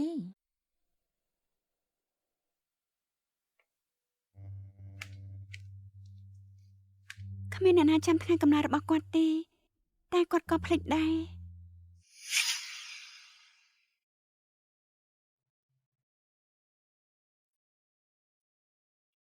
មិនស្មានថាបងព្រមកំដរខ្ញុំទៅមើល concert សោះ ថ្ងៃនេះជាថ្ងៃគប់កំណើតឯងបងច្បាស់ជាត្រូវកំដរឯងហើយ អេបងប្រុស ហឹម នេះបងមិនចង់បន្តមុខរបរគ្រួសារទេទើបចង់ធ្វើជាមន្ត្រីការទូតបែបនេះ ហើយបងធ្លាប់គិតរឿងនេះឥឡូវនេះបងគួរតែធ្វើតាមចិត្តប៉ាវិញ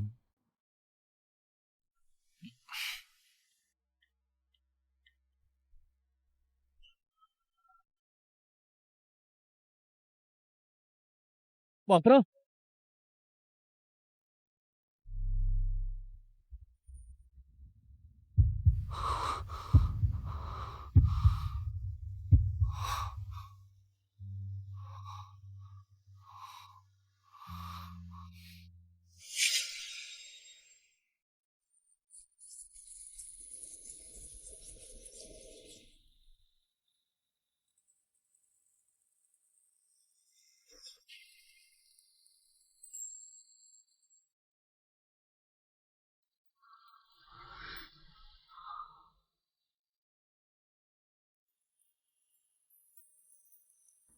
ណែ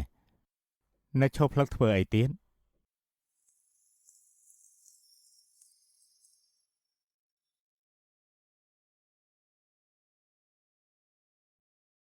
បងប្រុសខានជួបគ្នាយូរហើយមករយៈនេះខ្ញុំរវល់នឹងការងារស្រុកក្រៅណាស់អញ្ចឹងហើយទើបគ្មានពេលមកសួរសុខទុក្ខបងមិនខឹងនឹងខ្ញុំទេ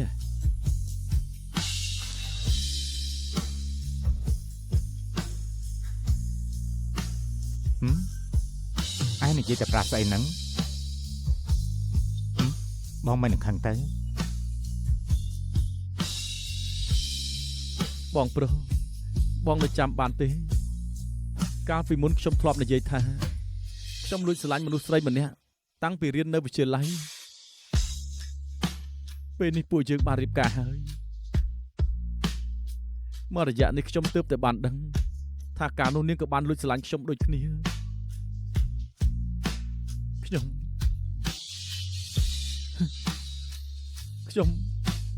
ញុំពិតជាសប្បាយចិត្តខ្លាំងណាស់បងប្រុស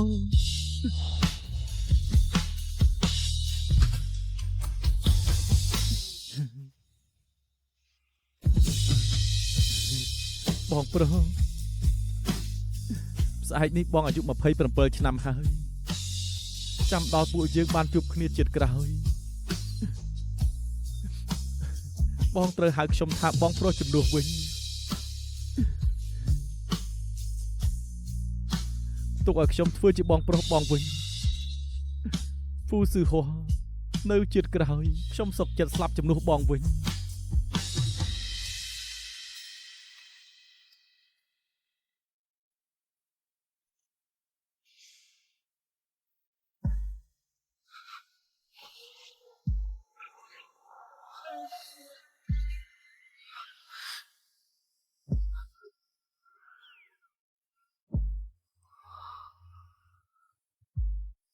ជូជូ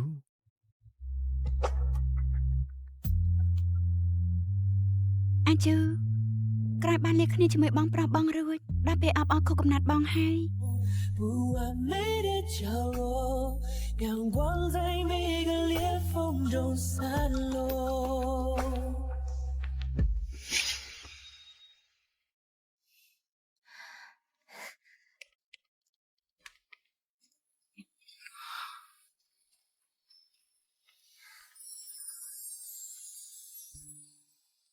រីករាយ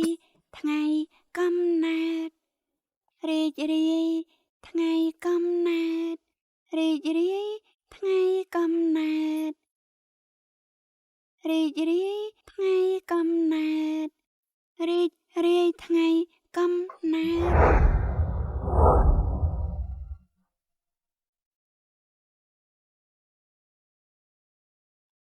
រីករាយថ្ងៃកំណើតរីករាយថ្ងៃកំណើតរីករាយថ្ងៃកំណើតរីករាយថ្ងៃកំណើតរីករាយថ្ងៃកំណើតហ្វូសេជូ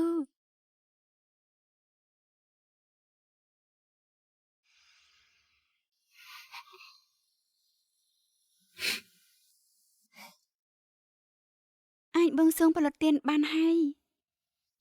អ្វីដែលបងបួងសួងខ្លាចជាការពិតដែរទេ ប្រកាសហើយ បងបួងសួងឲ្យហ្វូស៊ូជូបាននៅក្បែរមើលថែសិនជូអ៊ីងមួយជីវិត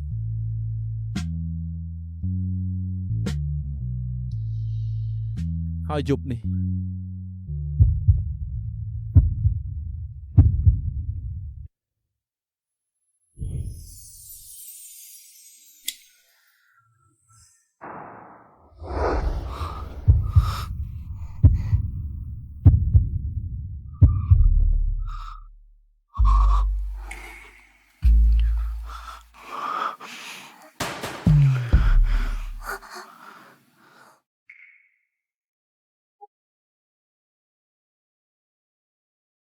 Call me on a late. I'm feeling a little lost. I think I got a little crush on you. I hope it's not too much.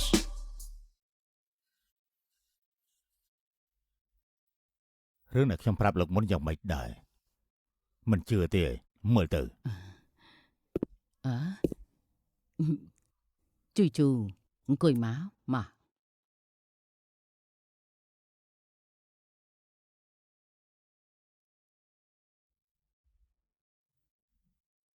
យ៉ាងម៉េច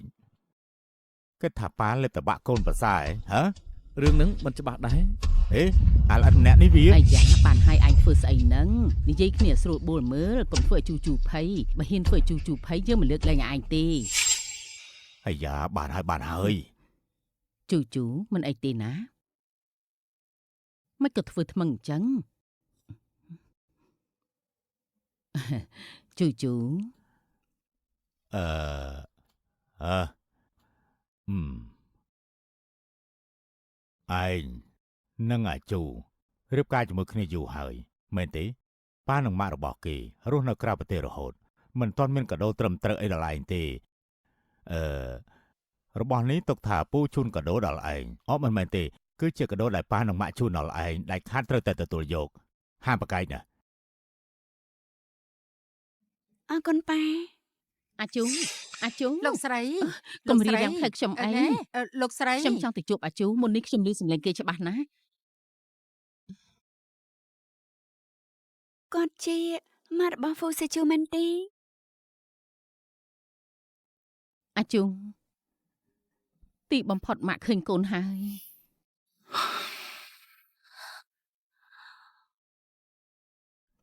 អាជូច្រើនឆ្នាំមកនេះតើកូនបាត់មុខទៅណាម៉ាក់នឹកកូនខ្លាំងណាស់បែរមកម៉ាក់មកឲ្យម៉ាក់មើលមកកូនបន្តិចមកអាជូ ម៉ាក់ខ្ញុំក៏នឹកម៉ាក់ដូចគ្នា អញ្ចឹងឆាប់បែរមកឲ្យម៉ាក់មើលមកកូនផង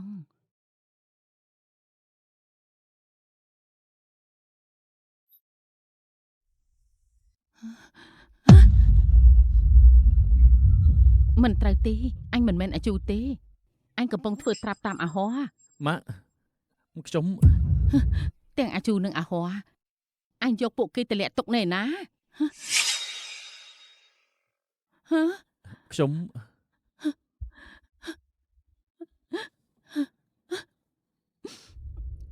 កូនប្រុសទាំងពីររបស់ខ្ញុំមិនក៏ពួកគេស្រាប់តែបាត់ខ្លួនបែបនេះខ្ញុំបានស្វែងរកពួកគេយូរហើយ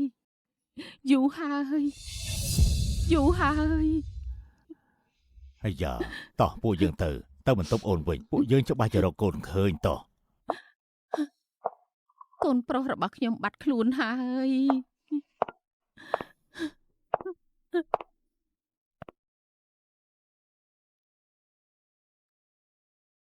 ជូជូអូនទៅក្រោមកំដរលោកយាយសិនទៅបងមានការងារខ្លាំងត្រូវធ្វើការ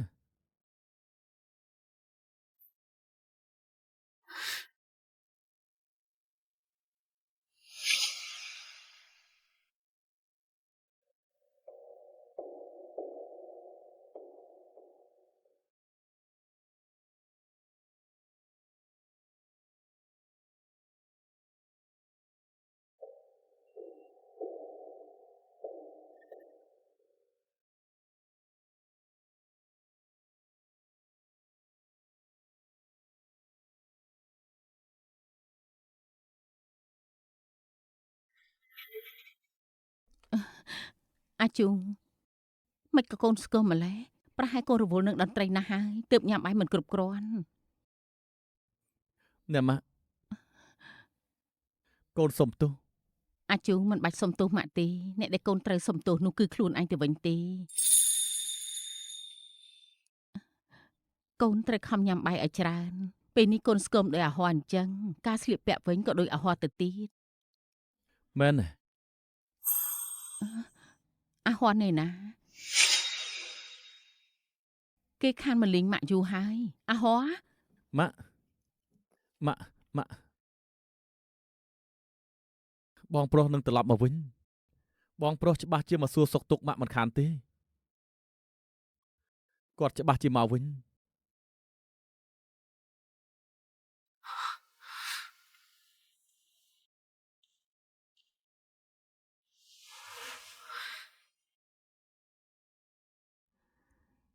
បងប្រុសឆាប់ឡើងចាញ់គេឥឡូវហើយ យីឯនេះចេះស្រន់ស្រាវតកើតវើយ បងប្រុសបងចំជាខ្លាំងមែនថ្ងៃក្រោយខ្ញុំចង់អស់ចាដូចបងដែរ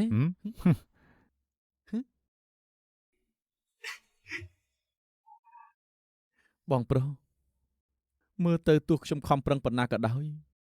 ក៏នៅតែមិនអាចខ្លាចជាបងបានដែរ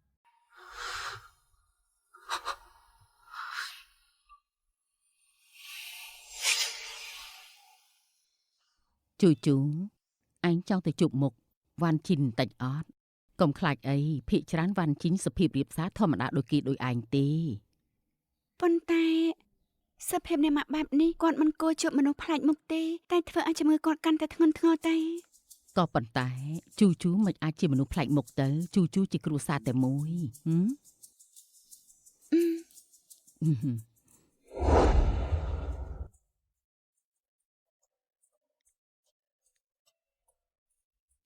ទៅចុះ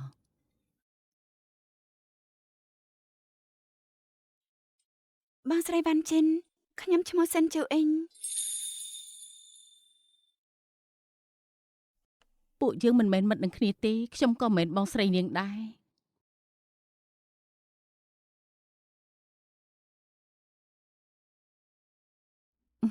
ពួកយើងគឺគ្រួសារ ក្លិនបែបនេះក៏ឯងហាត់ដឹងដែរ ឯងគឺទេពអប្សរផ្កាអាជូខ្ញុំនិយាយថាថ្ងៃក្រោយពេលគេធំឡើងគេរៀបការជាមួយទេពអប្សរផ្កាឯងមិនជឿទេហ៎ខ្ញុំមានភ័ស្តុតាងណាចាំខ្ញុំយកឲ្យនាងមើល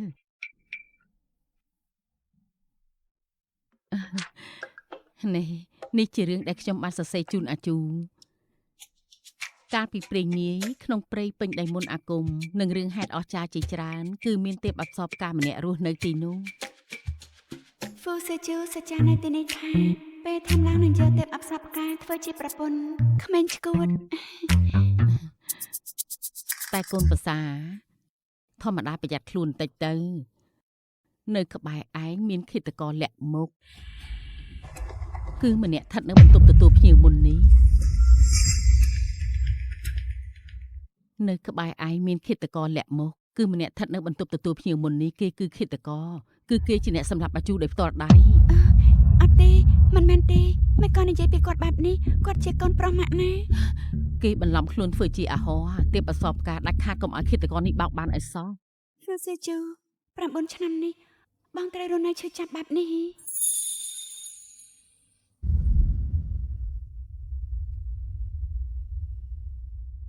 ទាំងអាជូនិងអាហរអញយកពួកគេទៅលាក់ទុកនៅឯណា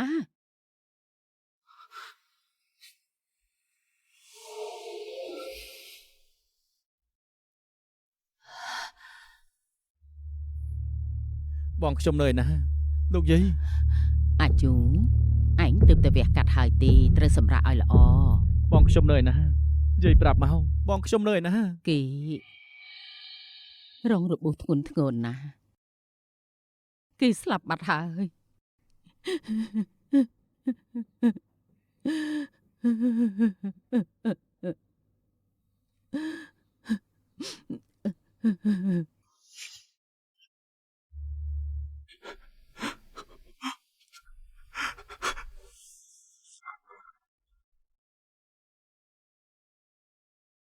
បន្ទប់រញ៉េរញ៉ៃដល់ម្លឹងចង់រើផ្ទះចោលមែន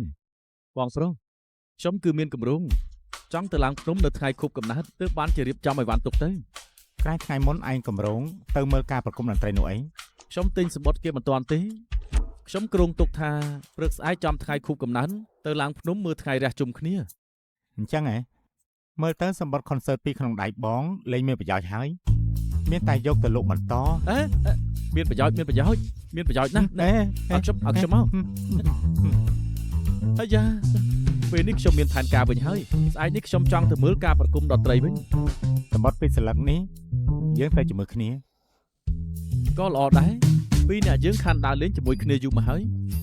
អាឡែតឯងនេះចង់ទៅជាមួយនឹងមិត្តស្រីមែនទេ អ្វីដែលសំខាន់ខ្ញុំមិនទាន់មានមនុស្សដែលខ្ញុំពេញចិត្តទេមិនចេះតែបង្ងើយឡើយម្យ៉ាងទៀតក្រែងខ្ញុំចូលចិត្តដើរលេងជាមួយបងនោះហើយ ឯងនេះ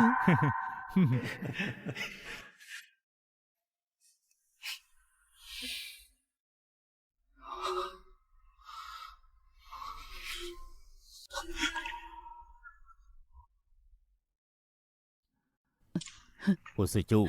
ក្រែងយើងប្រាប់ឯងយូរហើយតើថាគុំទៅធ្វើរឿងអប្រយោជន៍ទៀតឯងមិនស្ដាប់តល់តែសោះឲ្យតែឯងជាកាលណាយើងនឹងឲ្យឯងទៅរៀបផ្នែកគ្រប់គ្រងវិញពេលនេះអាហွာលេងនៅហើយគ្រូសាហ្វូត្រូវការឯងមកជួយការងារយល់ដែរទេ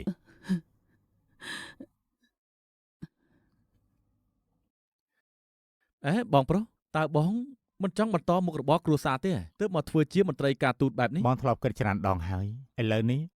បងគួរតែស្ដាប់តាមប៉ាល្អជាង ខ្ញុំចង់ទៅក្រៅប្រទេសរៀនផ្នែកទំនាក់ទំនងអន្តរជាតិ អីពូសុជូ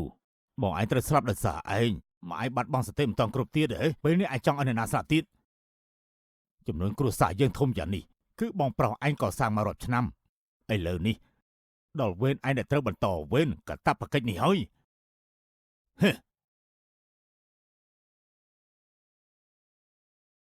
ខ្ញុំនឹងបដូរទៅរៀនផ្នែកទំនាក់ទំនងអន្តរជាតិឲ្យខ្ញុំសុំទោសប៉ាខ្ញុំធ្វើឲ្យប៉ាខកចិត្តហើយឲ្យខ្ញុំសុំទោស 我经过世界，路过黑夜，阑珊的人群，你在烟火那。 ហ្វូសាជូខ្ញុំមានអារម្មណ៍ថាកំឡុងពេលដែលខ្ញុំសោយបំផុតការដែលបានជួបបងគឺជាសំណាងល្អនិងភាពអស្ចារ្យរបស់ខ្ញុំអញ្ចឹងហើយបងមិនអាចជាឃាតករម្នាក់នោះឡើយហ្វូសាជូបងខំធ្វើបានល្អហើយរឿងទាំងអស់មិនមែនជាកំហុសបងទេហ្វូសាជូលោកជាមនុស្សល្អណាស់អញ្ចឹងហើយទោះជាស្ថិតនៅក្នុងស្ថានភាពបែបណាលោកក៏ត្រូវតែជឿលើរឿងមួយនេះ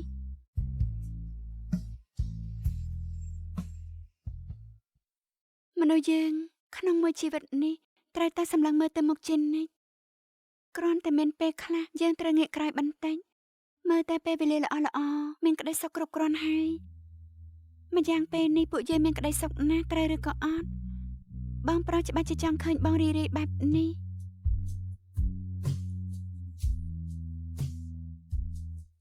ជូជូបងមានរឿងមួយដែលមិនទាន់បានប្រាប់អូនឲ្យបានដឹងពេលឮហើយអូនកុំខឹងបានទេ ខ្ញុំច្បាស់ជាមិនខឹងនឹងបងទេ ថ្ងៃនោះក្រោយពីអូនបានចេញទៅចន្លោះអាល់ប៊ុមរូបថតអូនបានជ្រុះសម្បត្តិមួយច្បាប់មក បងអានវា កាលនោះបងគ្រាន់តែ បងបានអានវាមែនទេ 이러쿵저러쿵 너에게 사소한 얘기들 말하면 재미없는 나의 하루도 왠지 새로워져 ថាកែប្រុងនឹងនៅហាមការមែនមិនគិតទៅផ្ទះសោះហេ មិនទៅទេ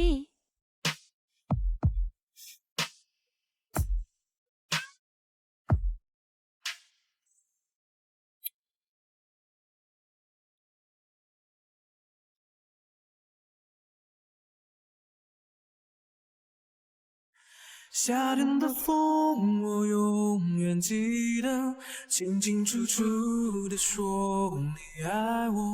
我看见你苦苦的笑容，也腼腆的时候。夏天的风正暖暖吹过，穿过头发，穿耳朵，你和我的夏天，风轻轻说着。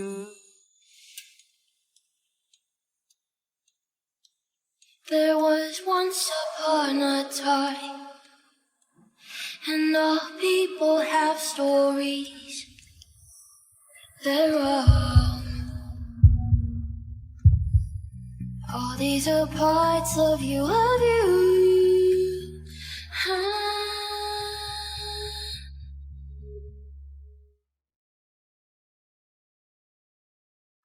ផ្ញើជូនសិនជូអ៊ីងថ្នាក់ 11C សួស្តីនេះជាសម្បត្តិដែលឆ្លើយតបយឺត11ឆ្នាំបងគិតថាមនោសញ្ចេតនាពួកយើងមានគម្លាតពេលវេលាខុសគ្នាអញ្ចឹងទើបបងត្រឡប់មកសារជាថ្មីមកកាន់កន្លែងមួយនេះដែលជាកន្លែងមានវត្តមានអូនរហូតមកដើរជាមួយផ្លូវរួមគ្នាដែលអូនធ្លាប់ឆ្លងកាត់និងបន្តទៅមុខជាមួយគ្នារហូតបងមានលក្ខណៈគ្រប់គ្រាន់និយាយពាក្យនេះទៅកាន់អូនហើយ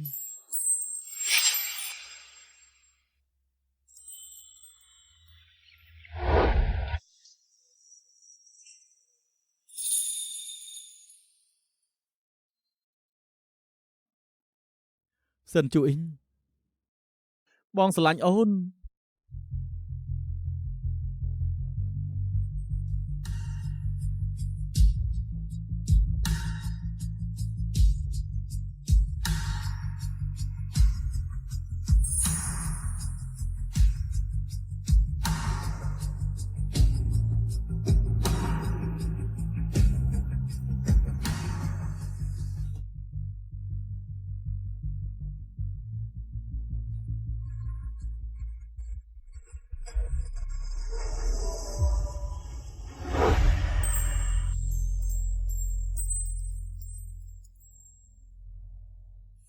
Endless you and me， 兜兜转转，走走停停，原来你还在这里，还在这里。啊啊，还在这里。